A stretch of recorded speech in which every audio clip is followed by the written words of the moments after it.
Welcome to new TV Telugu. తిరుమలలో కల్తీ నెయ్యి వాడకంపై జరుగుతున్న ప్రచారం నేపథ్యంలో డిప్యూటీ సీఎం పవన్ కళ్యాణ్ స్పందించారు.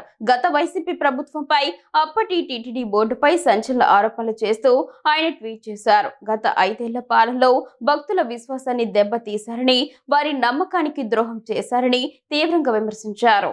తిరుమల కేవలం ఆలయం కాదు, అది మన భక్తికి మూలం. ప్రగాఢ విశ్వాసంతో మనమంతా అక్కడికి వెళతాం. కానీ గత ప్రభుత్వ హయాంలోని టీటీడీ బోర్డు అధికారులు భక్తుల హృదయాలను విచ్ఛిన్నం చేశారు.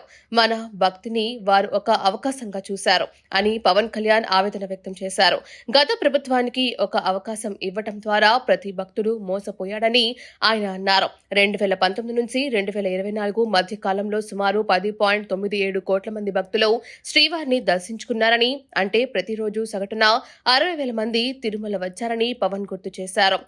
సామాన్యుల నుంచి రాష్ట్రపతి, ప్రధానమంత్రి వంటి అత్యున్నత స్థాయి వ్యక్తుల వరకు అందరూ దర్శించుకునే పవిత్ర క్షేత్రంలో నిబంధనలను ఉల్లంఘించారని ఆరోపించారు. వైసీపీ ప్రభుత్వంపై ప్రజలు ఉంచిన పవిత్రమైన నమ్మకాన్ని వారు పూర్తిగా విచ్ఛిన్నం చేశారని పవన్ తన ట్వీట్లో పేర్కొన్నారు.